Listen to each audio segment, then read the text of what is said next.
Daybreak Africa is your one-stop top-notch breakfast show that brings you all the interesting stories happening in and around Africa. Because we have all the morning essentials, including the latest news, sports, weather, and events. And of course, the people. Daybreak Africa on Television Nigerian. Weekdays, 9 a.m. to 10 a.m.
Alright, good morning everyone. Good morning Abuja. Good morning Nigeria. I hope we're all doing fine this very fine Wednesday morning. My name is Mercy Joe.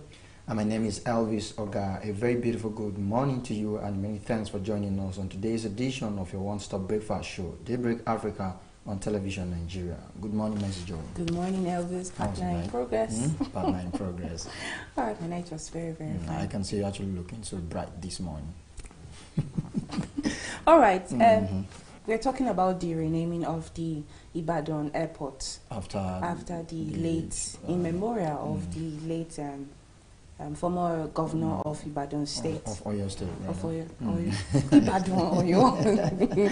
Ajibola, Ajimobi. You know, a whole lot actually happened at the plenary yesterday, talking about at the Senate yesterday.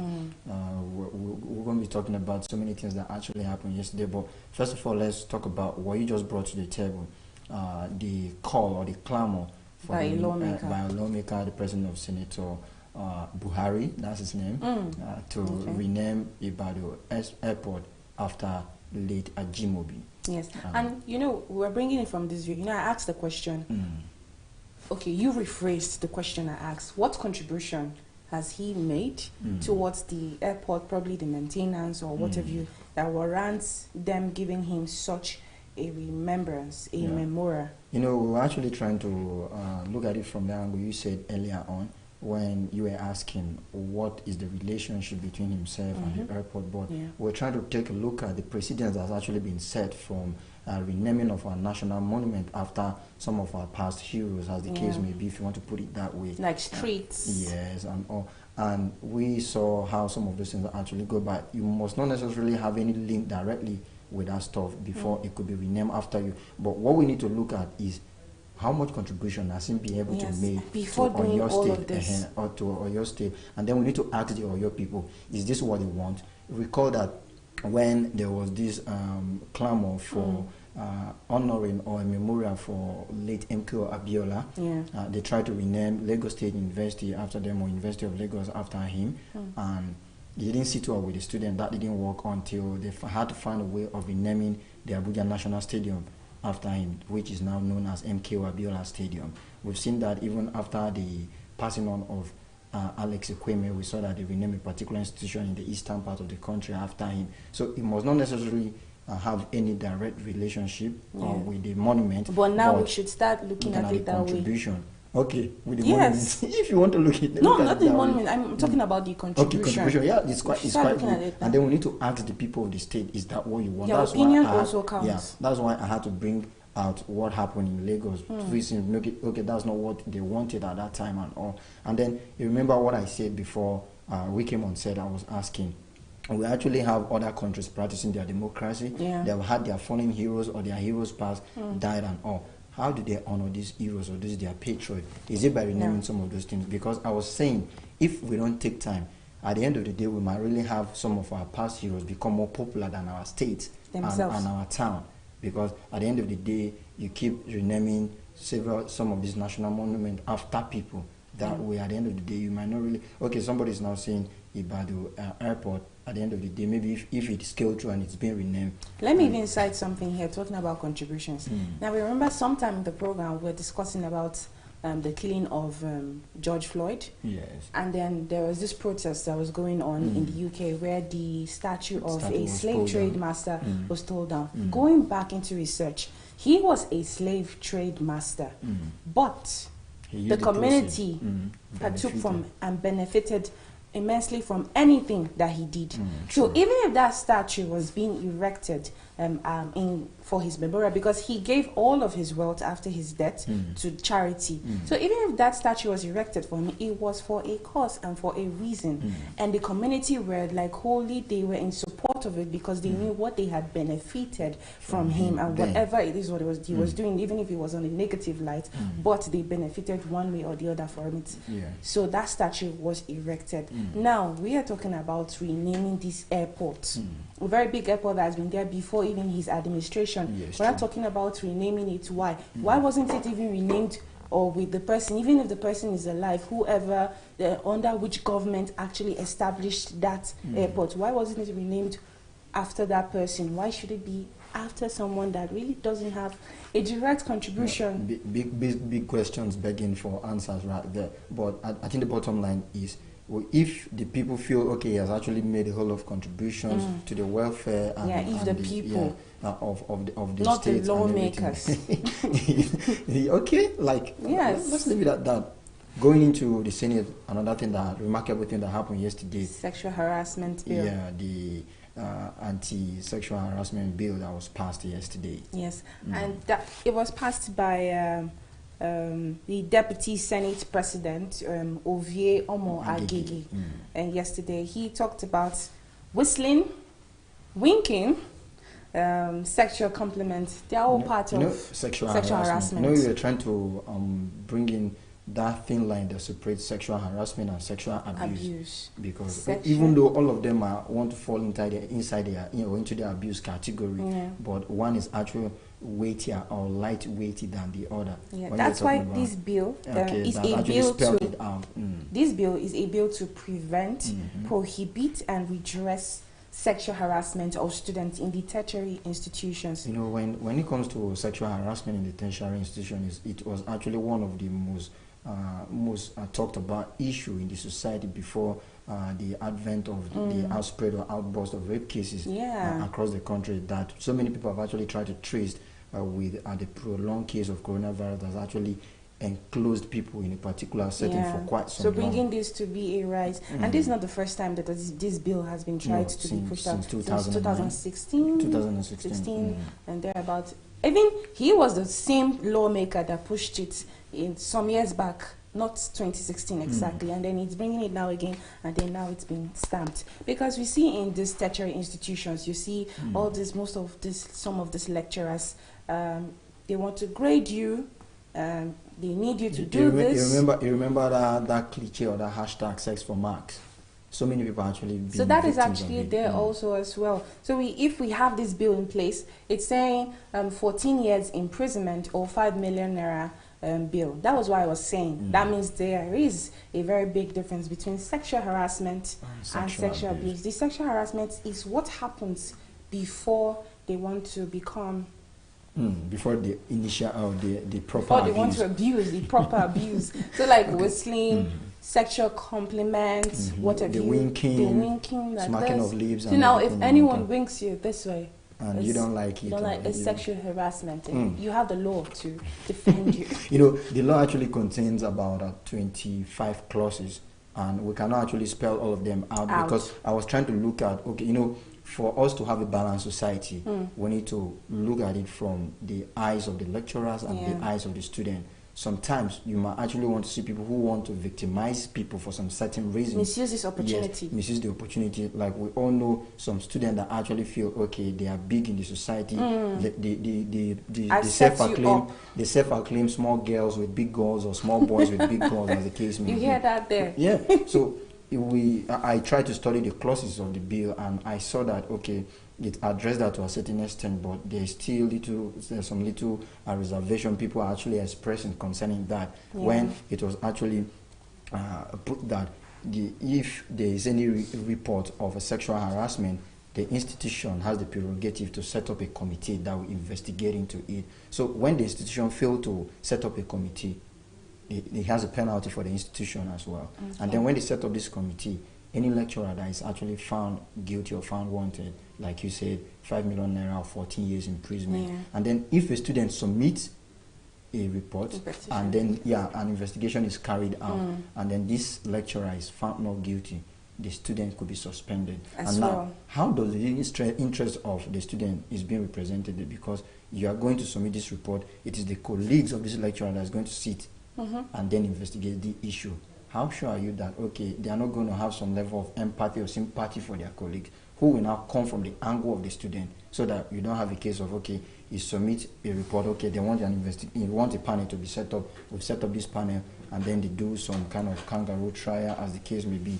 We're just looking at possible outcome, not that we're saying this is what is going to happen. Yeah. So if it happens that way, who represent the interest of the student in this committee? True. And another light to look at it from is this. Now, this is an opportunity, mostly for the female students, that, okay, that means at any point that this is happening to me, I already know I have a place with the law in the society. But now, this is it.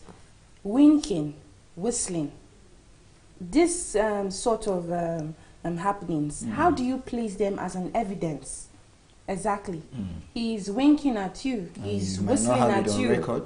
You don't have it recorded because you never expected it to happen. He probably spanked you.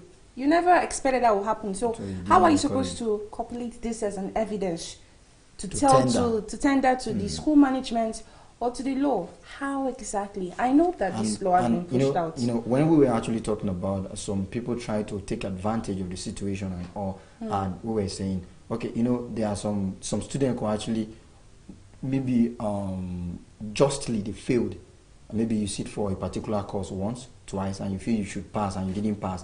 At the third time, you'd be like, okay, fine, I think we can use this to nail this lecturer. So the law need to look at all this interpretation and then see how they can actually put it out for the public to see. So that if you come to falsely accuse, that's where the issue of if you tender or if you submit a report to the committee and they found that, okay, this lecturer is innocent, is not guilty, you could be suspended from the school. But in that same light, we still need to have a look at it from the angle of, okay, so that the colleagues or the committee does not favor the lecturer in question. You have a point here. You see, we talked about things like this coming in place, but it has come out now, but there's still questions around it. It's not yet completely understood how, like that evidence part of the whistling and the winking, how does that come out in play? Evidence. Still from the National Assembly yesterday, a very sad report actually sprung up. It's still tagged as a rumor that about 50 lawmakers from the lower chamber are rumored to have tested positive to coronavirus. It has actually made the Speaker of the House of Reps to adjourn plenary till next week. I don't want to believe it when people say that this virus came into the country. It's kind of very respectful, greeting all of the elders. But it's a very... My question is, these lawmakers, I mean, in some way, they are conjoined with the PTF. Yes. They are familiar with all of the guidelines. How has their movement been, and at what point, and how have they been infected? Is the question I've been asking all along. After plenary, they still go back to normal activities. You go to the mall, you see most of them, and then, like, some of them actually had travel history. So initially it was travel history out of the country or within the country? Within the country, out of the country, before the lockdown came into place. So they have, okay. So who knows? It could actually be actually serve as a part of trace. And then, like I said, they are part of the community. They live with people and all. And I think from a report we got, there have actually been speculation to an extent that they were not really hand sanitizers, running water at the entrance, and then of the National Assembly. And people have been talking about, you know, these automated sanitizers and all.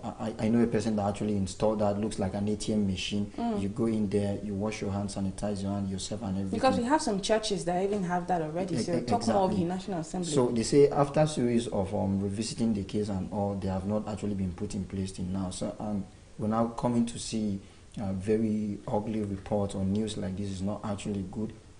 But we still see some of these lawmakers that are actually very nonchalant about all of these guidelines.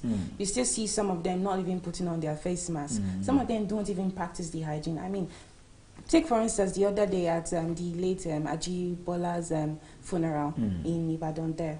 To be very frank, most of the NCDC guidelines were very violated. So what are we saying here? If they have been infected, probably some of them were not too careful. And probably some of them were still very careful, but still fell prey. The good news is that, like we always say, coronavirus is not a death sentence. No, it's not. And they just need to undergo the necessary medication they need to undergo. We all know when you actually been diagnosed with coronavirus, the first thing you need to do is just to go into self-isolation, or then you and then contact those of people that you may have come in contact with, so that you tell them to go for testing as well. That's where NCDC comes in. They administer, don't self-medicate. They have actually been putting that out, and we've seen a number of recoveries, especially when we even thought that people that are of age does not really recover that easily, but we've seen that in cases like the one of Ondo State that we were actually expressing our joy and happiness for his recovery a couple of days back. So they just need to do all of those things and see that they recover. And then if the plenaries have been adjourned in next week, they should use that opportunity to fumigate the complex. Because if we can be talking about fumigation for schools, just like you outrightly was telling me before the program started, if they can be talking about fumigation for the schools, probably they should also fumigate the National Assembly, probably after every meeting, because they will still, I think they sit for meetings twice in a week. So probably after all of these meetings, they find a way to fumigate the place. All right, talking about fumigation, that will actually lead us into talking to some concerns that have been raised concerning fumigating schools that are actually warming up to resume for examination classes, Primary 6, JSS 3 and XS 3. And you were bringing one point. You were saying that schools that have not been active all this while, for and 3 then to 4 months. For 3 to 4 months, and then according to what the WHO has said, this virus does not remain in surfaces for that long. It so stays. what's the essence of fumigation? That's the question coming from reaction of people after this news was actually put out. But I think the response that the PTF actually gave was quite valid when they talk about they already had, was it the PTF that actually gave it, or another person that was actually going through the story actually said we must have had these reptiles or other organisms that have actually been inhabiting these places due to prolonged non-usage for a while. So fumigating it is not out of place, because it will help take care of the reptiles like the scorpions, snakes, and several other things that might actually want to harbor there, which are equally capable of causing harm to students when they get back to school.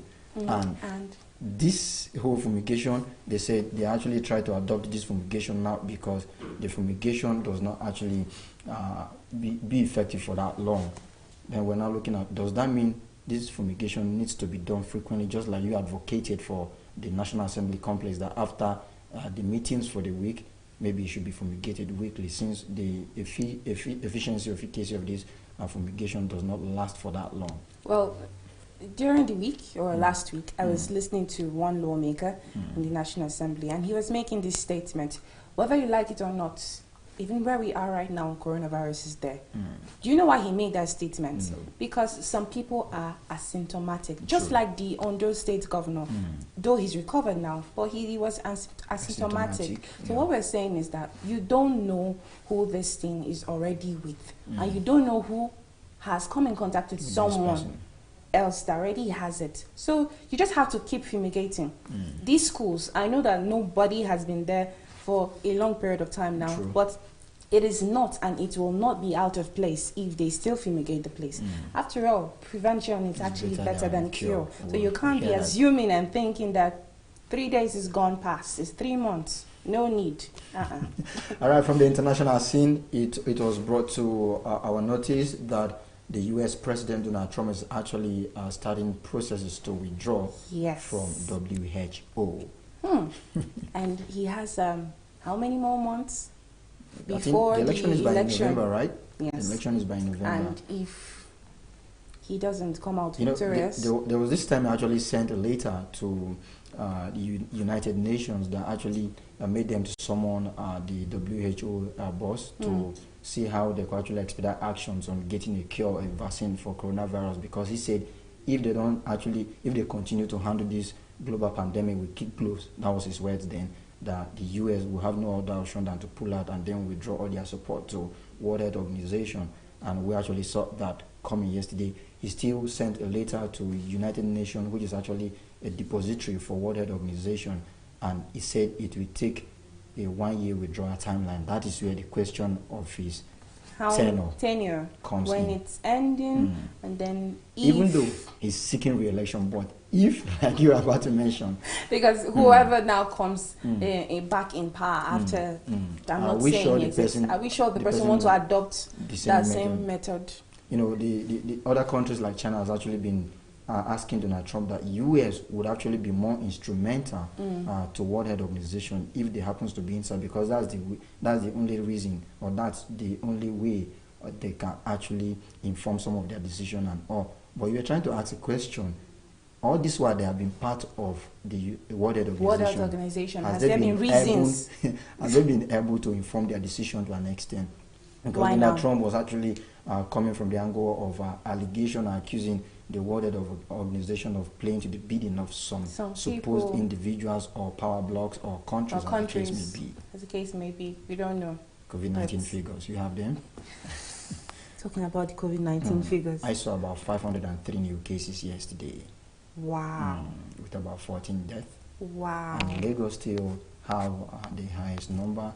And this time around, FCT is not following closely. FCT is actually down a bit. I think the total cases now is 29,879 confirmed total cases. Recoveries 12,108. I'm always happy when I see the recoveries because they're just marching line in line with the total cases. And sadly, deaths 669 deaths. But we'll be fine. We'll be fine. All right, it's time to go across Africa to get the news across Africa. Africa. Welcome to News Across Africa on Daybreak Africa. In South Africa, pupils at Merepark Primary School in Johannesburg, South Africa have to show a consent signed by parents before being allowed access to the premises. On Monday, pupils in grades 6 to 11 returned to school after 4 months of interruption due to coronavirus. There is hand disinfection and alcohol-based gel and adherence for strict social distance, but parents find it hard to hide their fears. One of the parents said, "This pandemic that we are in now is very, very deadly and very serious. So as a parent, to stay with my kid at home without getting an education is a problem. Also bring her to school, it is also a problem because I don't think they will practice that social distancing as a school, even though the teachers and the staff can tell them to do the social distance. But they themselves, children are children," he said. Parents' fears are also explained by figures from a first-hand experience. For the past month, primary and secondary school leavers have been returning to the classroom in South Africa. Since then, nearly 2,740 teachers and 1,260 students have contracted the virus. Fresh protests in Libya's eastern city of Benghazi Sunday against what protesters claim to be Turkish interference in domestic affairs. Turkey has dispatched mercenaries and weapons to the country's internationally recognized government in Tripoli. The Libyan protesters says Libyan people are free people and the Libyan people continue to follow the path of the martyrs march, and we as institution of civil society and as a free Libyan people are aware and know the scale of the conspiracy that the world is taking against us, but God willing, we will astonish this world with our historical steadfastness. This was said by the protester. The protester also carries signs in support of the East Libyan Arab Armed Forces. Libya has been in turmoil since 2011 when a civil war toppled longtime leader Muammar Gaddafi, where he was later killed. The North African nation has been divided between two rival governments since 2015, one in the east allied with Eastern Commander Khalifa Haftar and a UN-backed government in Tripoli. Meanwhile, Tripoli-based officials said overnight strikes at military base on the city's outskirts that was recently retaken by Turkey-backed forces. The Kampala's National Stadium, home of the national football team and Uganda's premier athletics venue, has been disastered for several months by sport fans due to the pandemic. But the infrastructure is expected to get a new boost in the coming days as the government has decided to set up a field hospital there for coronavirus patients. The decision to turn Mandela Stadium into a field hospital comes at a time as Uganda fears a resurgence of infections. So far, a total of 939 cases have been reported in Uganda. The daily average is 8 or 9 cases. The field hospital should have 1,200 beds. We only receive patients with mild cases and asymptomatic patients. Now, the Morocco's Interior Minister announced Tuesday that 4 alleged members of a terrorist cell linked to the jihadist group Islamic State had been arrested. Nabbed in Nandor in the country's northeast, the arrested persons, aged 21 and 26, had decided to carry out terrorist attacks targeting sensitive sites, the ministry said in a statement. The suspects were in close contact with members of another cell dismantled in December between Morocco and neighboring Spain, according to the same source. Tuesday's dismantling operation was carried out by the Central Bureau of Judicial Investigations, and the suspects were taken into custody for further investigation, according to the statement. Spurred in recent years by violence linked to jihadist group, Morocco was the scene of an attack to 2 foreign tourists beheaded in the name of the EI in the mountains of the High Atlas in the late 2018. After a closely watched trial, the perpetrators were sentenced to death, which has not been carried out in Morocco since 1993. Last year, 79 people were arrested in the country for terrorism cases, according to an official report. That is the much we have for you on News Across Africa. Daybreak Africa continues shortly. Africa, Africa.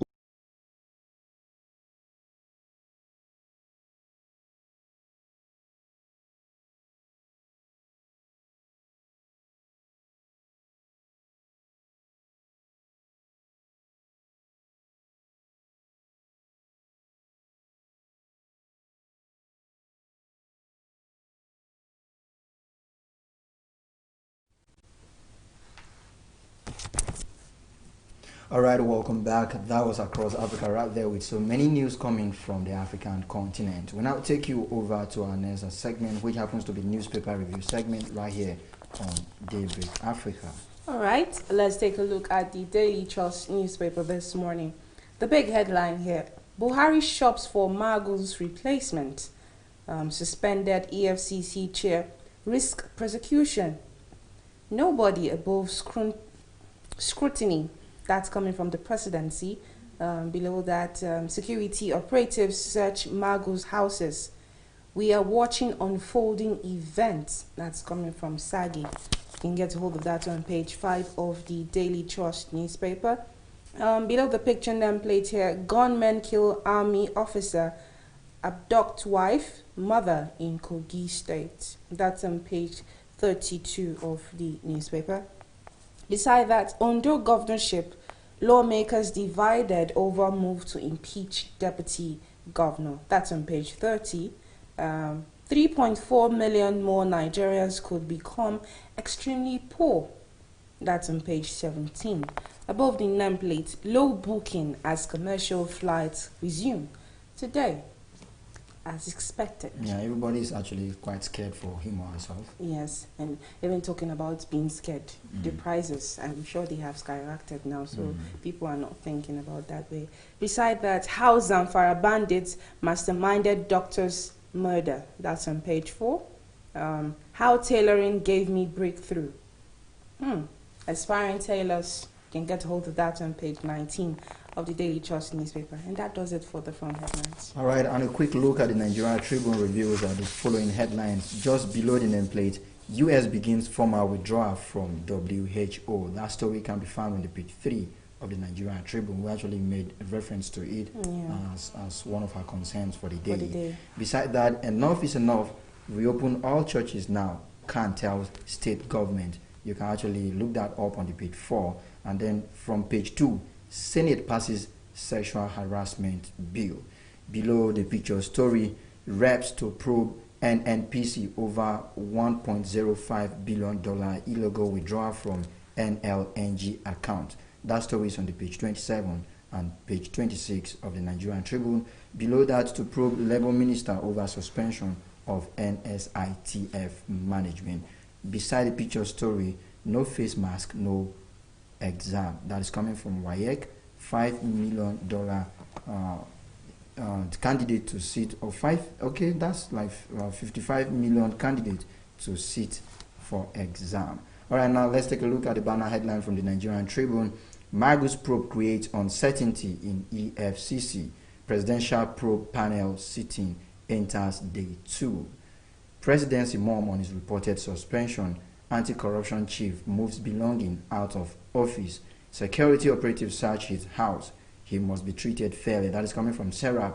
He must be sacked now, says coalition of lawyers. You can actually pick a copy of the Nigerian Tribune for details of these stories and even more. All right, moving to the This Day newspaper this morning. Marcus Travel persists as presidential investigation enters 4th week. Panel recommends his suspension. Security agents search residence, detain him at FCID. Presidency says EFCC boss not above probe. Below that, your dollar will fail in Edo, Wike tells Ganduje. Izenyamu will win, Kano governor insists. People are insisting. That's on page 9 of This Day newspaper. Still below that, Ondo Assembly begins removal of deputy governor. That's on page 5. And above that, UBA appoints deputy managing directors for Nigeria, Africa. Okeke executive director retires August 1st. Now take this last story here. With 381 naira per dollar exchange rate adjustment, federal government states gets more cash.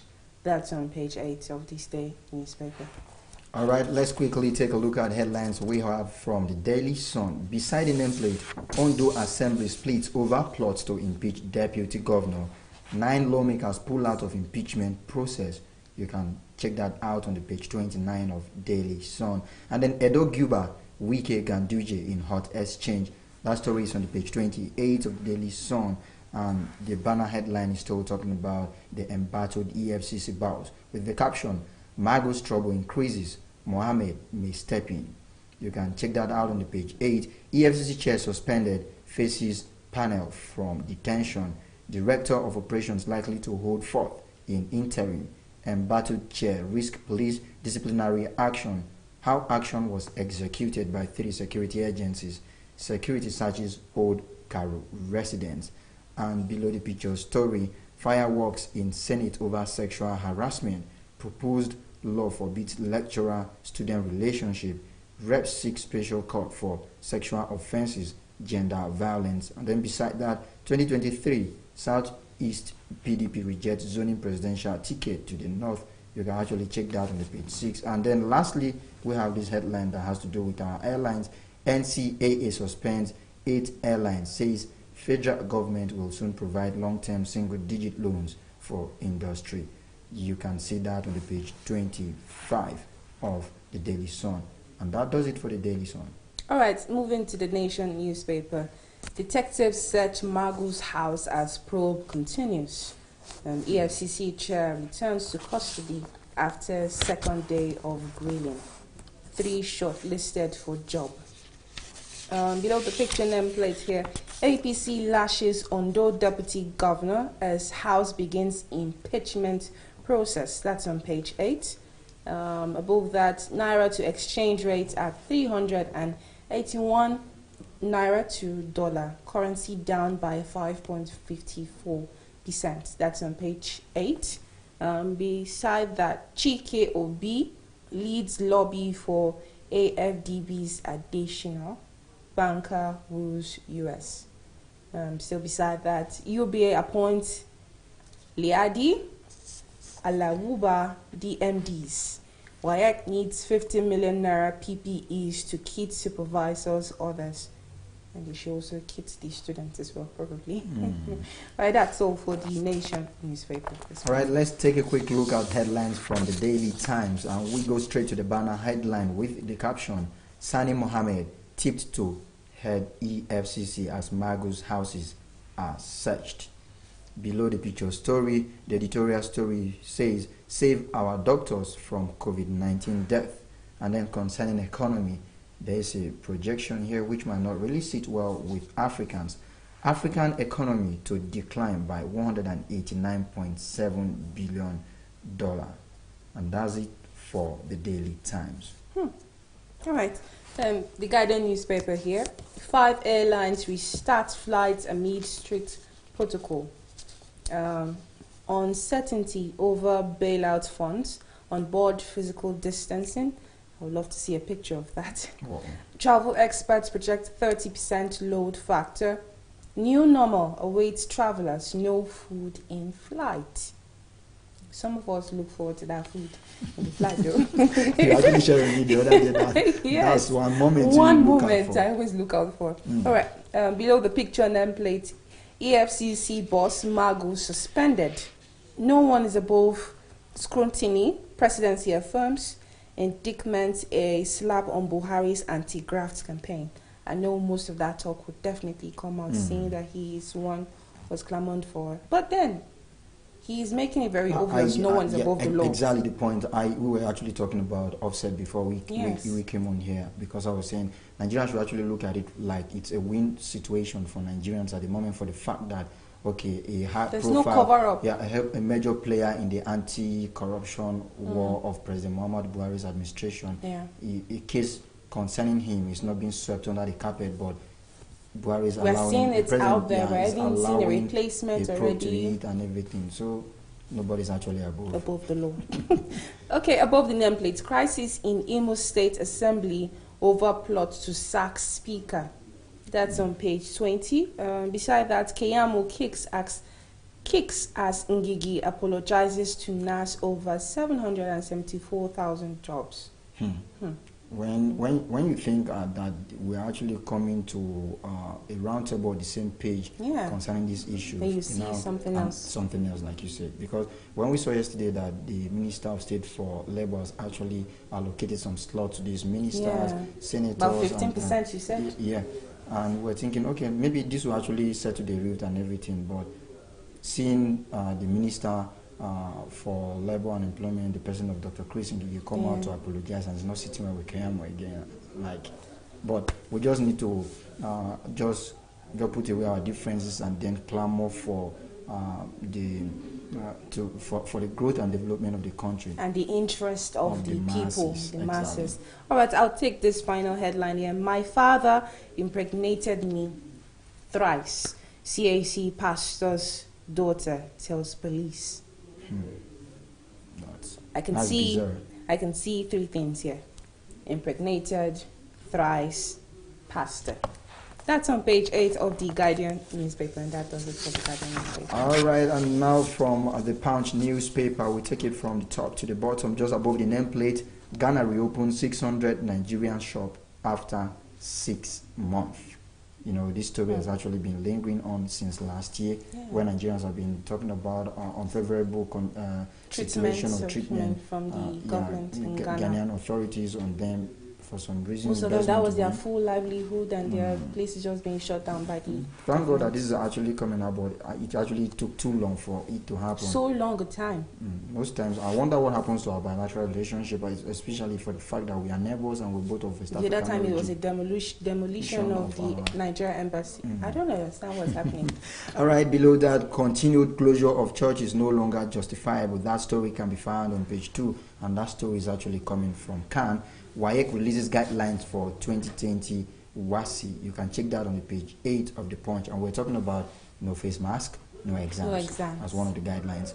Reps summon NNPC and LNG over alleged $1.05 billion withdrawal. You can check page 17 of the Punch newspaper to get the details of that. And then below the nameplate, allegations of corruption.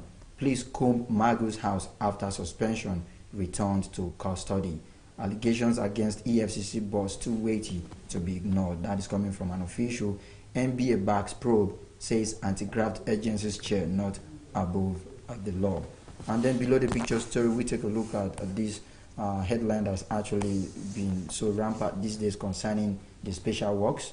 774,000 jobs. Keyamo adamant as Ngigi apologizes to senators. Ogun traditional worshippers, Islamic leaders clash over suicide victims' corpse. And then I take this last one. Impeachment.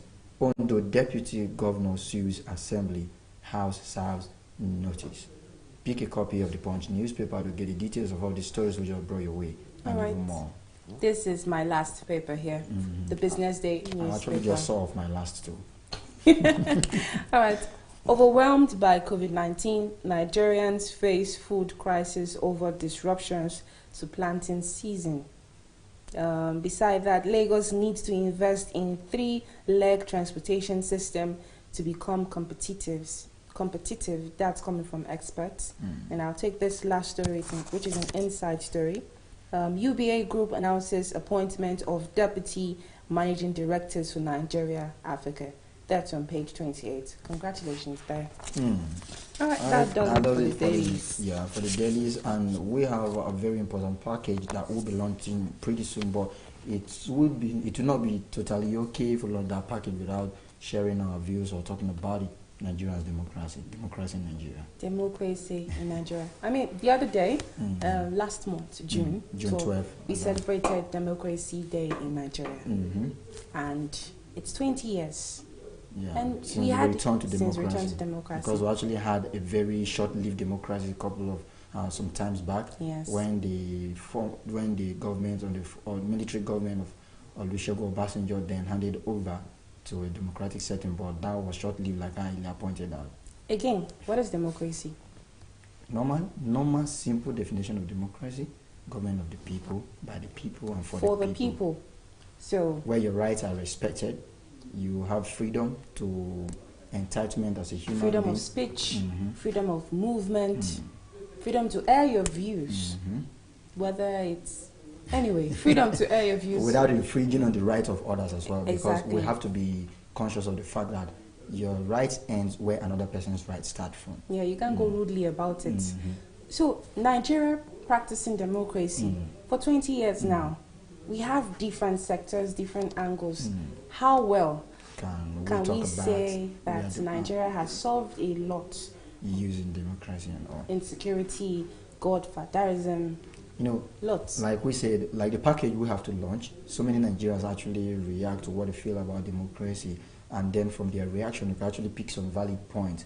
Some of them actually have points to back up, have facts or points to back their argument and all. You want to look at it, okay. Some people, some of them are even of the opinion that Nigeria was not actually right for democracy when we got it, because this is, you remember when somebody was talking about... Because down the line, looking now, what somebody do you was think? talking about, when you tell Nigerians, don't do this, that is when they want to do it. So most of them feel we were actually fostering very well under the military regime, because like you don't dare violate their decrees, then they tell you don't do this, and you go against that, you know what happens to you.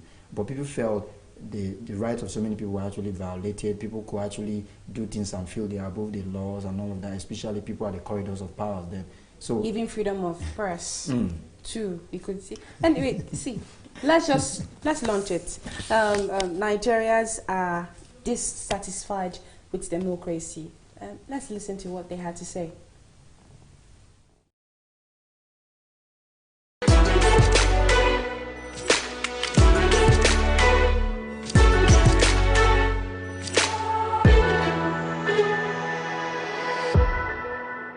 Nigeria has returned to the democratic system of government since 1999. And today is 21 years exactly. We're here to find out what Nigerians are saying. Actually, it's a thing of joy that we have gotten to that age in democracy. But personally, as human as I am, I'm actually not convinced that we're actually in a democracy government. Because I believe democracy, the full definition of democracy, it's government of the people, by the people, for the people. But actually what we're practicing in Nigeria is actually not democracy. because we're actually not practicing a government of the people, by the people, for the people. We're actually practicing a government of some selected people, by some selected people, for the same selected people. So it actually shocks me that we still have a date like this and the country is going this way. Actually, I have nothing, because we're growing. We're the younger one. When we actually youth, they are telling us we are the leaders of tomorrow, but we are growing to find out that we are actually not the leaders of tomorrow. Rather, our leaders are still the same leaders that have been leading us for so many years. So I have nothing to say. I just pray for the better Nigerian, which I'm a citizen of. And I wish them more democracy days. If only they will come to realize that we actually have a democracy in our country. Just as everyone knows what government is for the people, and the people themselves are the government. So, but it's not everyone that has the opportunity to be in the office to rule others. Today, a Soviet democratic day, in a democratic government, the government, those in position, should be able to listen to what, and to step down to know what the masses are going or facing in their daily lives. For instance, as you look around this environment, you could see a whole lot of stress. People moving from one place to another in the name, they want to curtail the COVID-19 that is ravaging the world. But in this part of this environment, we can see a whole lot of irregularities going on. So my message... What kind of irregularities in specific terms, please? Yes. Are they extorting people? No, not being extorting. What government, the sole aim of this lockdown, to me, has not been achieved. Because if you walk down the road, you could still see people that does not have anything to do with social distancing. And if that is one of the measures to do, it means we are not getting it right. So as we are celebrating democracy as we speak, I want the government to look into the mind and in the nature of life of people right now in Nigeria, and lift people from the level of poverty they are now to that area that we are expecting to reach. Nigeria is celebrating 21 years today. Democracy. What do you have to say? What I have to say is that what is happening in our country now is not easy. Everybody is suffering, and concerning the coronavirus around everywhere. So we are wishing God Almighty should help us clear all this, because this one is getting too much. You know, there is hunger virus everywhere now. There's coronavirus, there's hunger virus. So may the Almighty Allah, we wish God Almighty Allah to help us and clear all these things, because this thing is beyond humanity. It's not easy for us to control it. So I don't know whether there is a vaccine about the virus. I'm not sure there is. So it's God's anger on us. So may God Almighty help us and save us from this condition. So happy Democracy Day. Happy Democracy Day too. May 29, 1999. Yeah. Till today. Well, actually, I've not seen any good thing. Government has come and gone. At least we have Obasanjo regime come and gone, the Yaradua regime, the Goodluck Jonathan regime, and now the Buhari regime. But Nigerians are here to use the dividends of democracy. Sincerely speaking, I have not seen anything good on the government. The government only knows those themselves, the people in power. But the masses, those they call the common men, they are forgotten. Now look at from this place to that end, you see people suffering. Now this COVID-19, which I call it a business empire in Nigeria, or this part of the world, it's not dealing with us. Look at everywhere it's locked down. People's businesses is locked down. Now they say ease. They ease in Abuja and there's some other part of Nigeria, but the people are suffering. Now, so what exactly do you want the government to do in very specific terms? You have the right to tell the government exactly what you want. The government should be up and doing. Not you take loan, would not see anything. You apply for another loan, would not see anything. Our road is bad. The educational system, bad. Health system, bad. So the government should give loans, the government should do infrastructure, the government should build hospitals? No, there are policies. If the policies is friendly, everything will move smoothly. For example now. So the government should change the policy? Yes, their policies is not good. It's not helping us. For example, as a businessman or a young entrepreneur, now you cannot do business because the government policy will frustrate you until everything crump up. So what is the need? I would like to say a big congrats to Nigerians and youth of the country. It's not easy. some left and some country are not even during this coronavirus. Some has gone. We are not better than them, but we have just to say thank God for everything. At least some of us survived it. All right, welcome back. That was the people's views. You had it there. You listened to the other man who said, I don't think Nigeria is practicing democracy. I don't think it's I like the fact that he was actually quite holistic by thanking God that, okay, to start with, we have actually experienced uninterrupted democracy for this long, for the very 20 first years, time, a very long 21 years. And then he said, but in his own personal opinion, he wouldn't want to believe that we're actually practicing democracy. He defined democracy, and we're trying to look at it from the beginning, or by the clauses in the definition of democracy. Government of the people, by the people, and so many people for the people. But it's now the opposite, according to what you're saying. By the people. So many people will tell you for some years now, especially in the past, if not for recently, there have actually been seeing some level of transparency with the electoral body, and all. Some people are still expressing dissatisfaction with the conduct of our elections. So far, if you want to go by the definition of the democracy, that government is by the people, people will tell you people we voted for are not the ones in power. So it's not by us. That's what most of them are actually saying. It's by them. And then when you want to look at it for the people, how well the policies that have actually been put out during this democracy affected the lives of people directly. You now look at it that way. You now answer the question of if it's for the people. Is it really for the people? But gradually we're getting there. Rome is not built in one day. No. Anyway, because of time, democracy is really a very large topic to dwell on. Honestly, mostly talking about Nigeria in focus. But because of time, we're going to launch the next package, places to visit in Morocco. So you might want to know where you can visit one of these days when you go to Morocco. But that's after the pandemic. Let's go there. Humphrey Bogart and Ingrid Bergman may have given the world Casablanca, but there is much more to see in Morocco than its largest city. This Atlantic coast country gives travelers the opportunity to experience life in an ancient Arabic culture, sunning on beaches or snow skiing in the mountains. Whether rambling through ancient Medinas, sampling cuisine at a local souk, or relaxing in the sun at a whitewashed seaside town, the past is always present in this diverse and colorful country. Here's a look at the best places to visit in Morocco.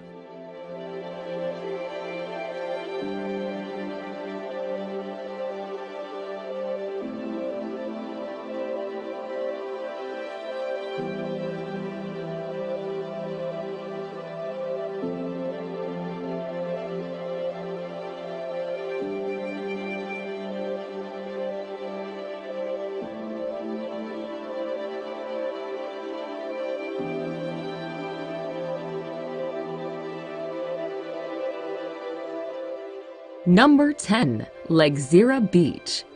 Located south of Agadir, Lagzira Beach is considered Morocco's most unique beach due to the gigantic sea arches that dot the beach.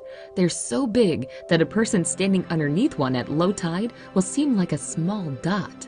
The arches glow red at sunset, making a very picturesque scene. The beach is popular with hang gliders and parasailers, but it's also a good place to sit and enjoy the spectacular sea arches.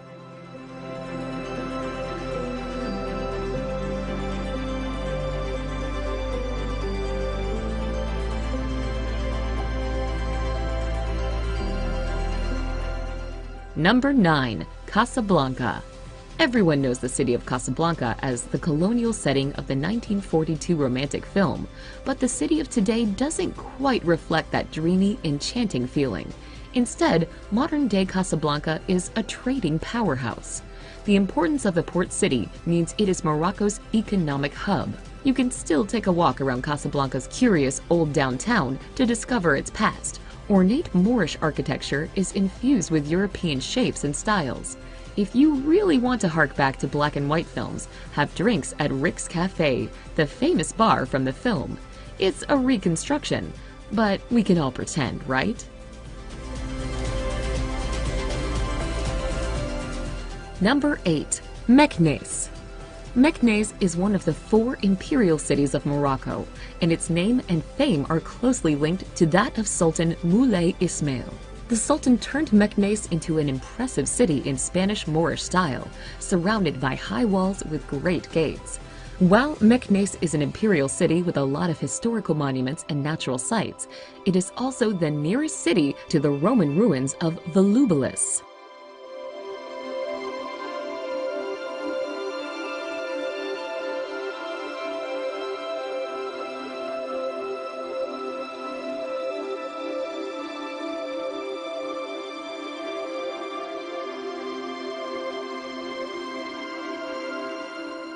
Number 7. Chefchaouen. Chefchaouen might just as well be called the Blue City because it's filled with, what else, buildings in various shades of blue. Located in northwest Morocco, Chefchaouen is close to Tangier, making it a popular tourist destination. Surrounded by breathtaking mountains, the city's narrow labyrinth of lanes hide plazas and ancient kasbahs, with plenty of photo opportunities around every corner. It's popular with shoppers who can find Moroccan handicrafts such as woven blankets not found elsewhere in the country.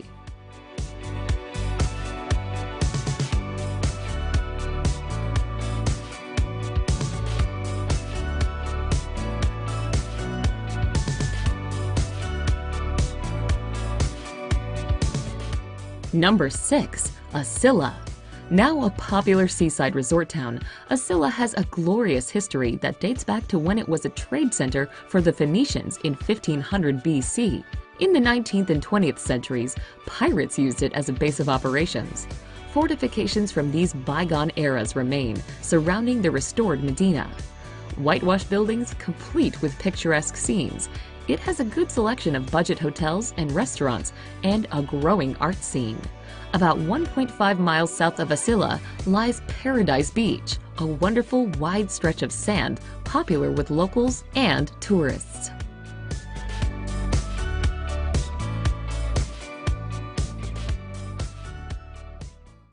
Number 5. Essaouira. Essaouira boasts pretty, sandy beaches, but the strong winds make sunbathing out of the question. Water sports fans know the benefits of the wind, however, and meet up on Essaouira's beaches in the summer months to practice their windsurfing skills. The harbor and old city walls add a depth to the city's history, and with its small lanes and interesting streets, make for the perfect place to get lost and discover new and interesting secrets hidden among the walls.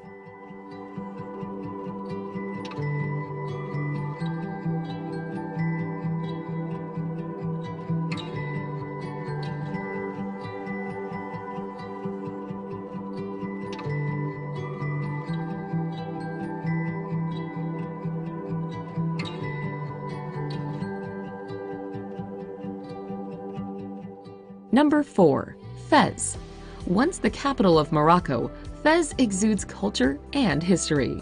Its emblematic Medina is a huge pedestrianized sprawl that oozes ambiance and history. It can seem completely overwhelming to many visitors, whilst others fall in love with the ebullient atmosphere.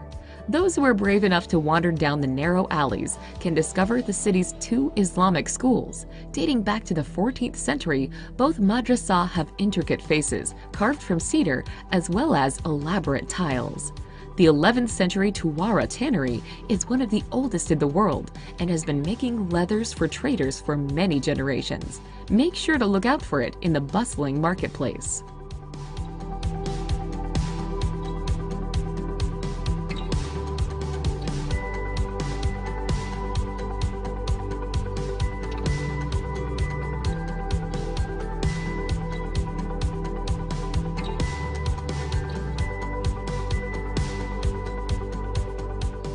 Number 3. High Atlas. The High Atlas is a mountain range that runs from the coast of Morocco toward Algeria. The tallest mountain range in North Africa, the High Atlas offers outdoor recreation opportunities year-round, from snow sports in the winter to hiking in the summer. One of the best places to visit is the Todra Gorge in the eastern part of the High Atlas. Both the Todra and the neighboring Dades rivers have carved out steep cliffside canyons through the mountains.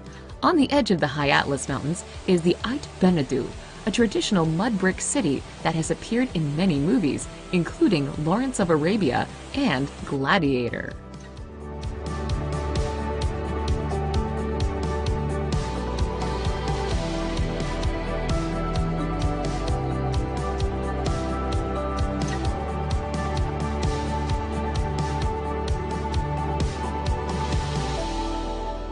Number 2. Merzouga. Merzouga is a small village in southeastern Morocco, not too far from the border with Algeria. It's on the tourist route because of its proximity to Ergchebi, sand dunes created by winds that reach up to 500 feet high. Travelers looking for a unique experience might want to take an overnight camel ride through the wavy, deep reddish-orange dunes. Most group tours end up at a pre-set-up camp at the base of some very large dunes, where the various tour operators have their Berber tents set up. Dinner will be cooked here, perhaps some music played, and visitors can frolic on the sand dunes under zillions of stars.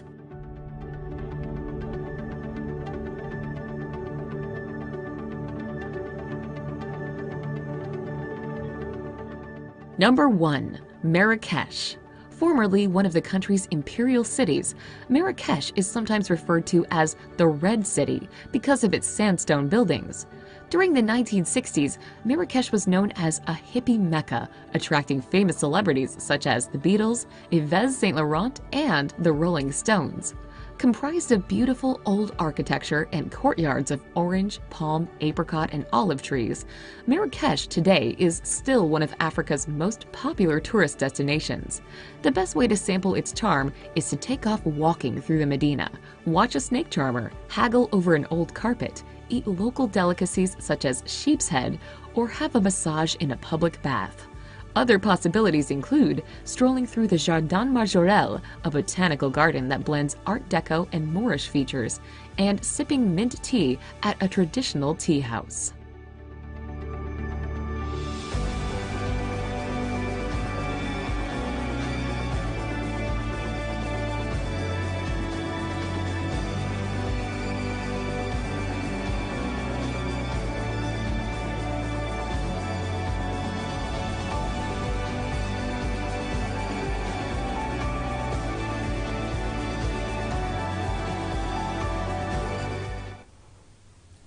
Welcome back.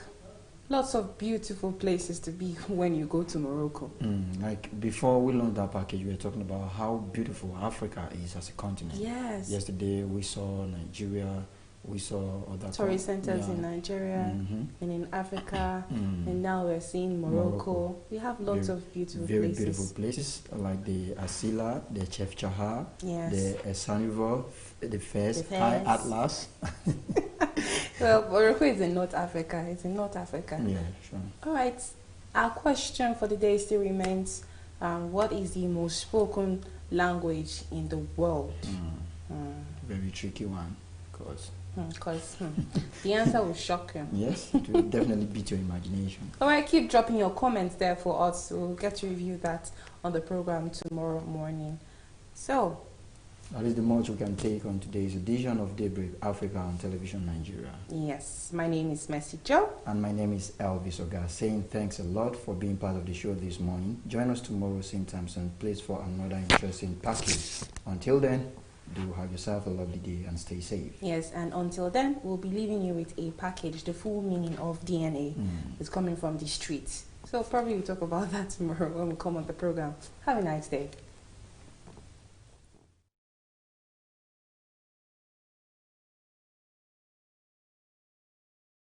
Can you tell me the full meaning of DNA? DNA. Yes, sir. DNA. Disaster Nigeria Agency. Or what do you mean by DNA? I don't understand.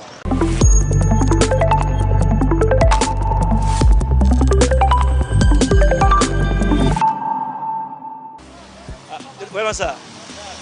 Yes, sir. Sir, can you tell me the full meaning of the acronym DNA test? What? DNA. DNA. Yes, sir. I can't tell you because my head is hot now. I'm busy. I want to go home. Yeah. Yes, sir. Can you tell me the full meaning of DNA? I don't know it. You've not heard of DNA test before? DNA. It's not company that's selling gold Fertilizer. GND. No, I don't know. What I mean, DNA. DNA test. Whether it's for pregnancy or I don't know. Don't let me idea. I don't know it. No, I can't swear. DNA test. I don't know. Can you tell me the full meaning of that acronym? DNA. DNA. Actually, I've been hearing of the acronym, but I've never taken my time to find the full meaning of it. Yes, sir. Yes, sir. Now, have you heard of the word DNA? DNA, yes. Can you tell me the full meaning of DNA? Oh. I've forgotten. You can't try small. No, I've forgotten. Sorry. Have you heard of the word DNA? DNA. Yeah, DNA. DNA. I only know about the DNA that's related to blood, and stuff like that. Can you tell me the full meaning of the acronym DNA? The full meaning, I cannot tell you. Really, I don't know. Maybe I have an idea, but I've forgotten. Yeah. So can you tell me the full meaning of the DNA? No, I've forgotten. You've not heard of it for what? I've heard of it, but sometimes we're not just conscious to some of these things. We just know them that it's related to the blood and stuff like that, but the full meaning, sometimes we're not too conscious about it. So that's just it. It might be something that I've heard before, but because there are some other things that are in my mind as well, so I might just forget the meaning. DNA test before? DNA test, yes, I've heard about it. Can you tell me the full meaning of DNA? No, I don't know the full meaning, but I just heard about it. Can you tell me the full meaning of DNA? Say it. No, I don't really. Okay, can you try? Let's see. Yeah? Can you try? Let's see. I can't try because I'll fail. Thank you very much. Oh, I don't. Is it district? I don't know it. Sorry. I mean DNA test. DNA test. DNA. I don't know it. Thank you, sir. Have you heard of the word DNA? Not at all. DNA test. DNA test. DNA, yes, I do. Can you tell me the full meaning of the abbreviation of? I don't have idea. I've never done research on that. Yes, can I try? Give it a try. Let me see. No, I don't try on what I don't know. But you know DNA? Yes, I've heard about that. But I've not really done the research on it. Yes, what is DNA? I say I've heard about it. I've not done the research. So I cannot confirm to you. What's going on? What's happening? Nothing. It's not even face like this. What's going on? Why must it be me? I want to ask you. Have you heard of the word DNA test? DNA, yeah. DNA test. What is it? Let's say it's all about testing someone for to confirm if, let's say, it's biological child or stuff. Okay, can you tell me the full meaning of the acronym DNA? DNA. I don't really know. Can I give it a try? I said I don't know. I don't really know. I don't know. No try. I don't know. Can you tell me the full meaning of DNA? DNA. Yes, sir. DNA. Disaster Nigeria Agency. Or what do you mean by DNA? I don't understand. DNA test. DNA test. Okay, it's a blood test. Can you tell me the full meaning of the acronym DNA? I don't really know. But I know it's a blood test. Can you tell me? You don't know the meaning? I don't know. Thank you, sir. I don't know. Thank you. Bros, good evening. Good evening, sir. Can you hear me? Can you tell me the full meaning of DNA? DNA. Yeah. The full meaning of DNA. Yes, sir. No, sir. I have forgotten. I can't be able to remember, sir. Thank you, sir. DNA text. Yes, I think I've heard about that. Can you tell me the full meaning of the acronym DNA? DNA text. I can't. I've heard about the word of DNA.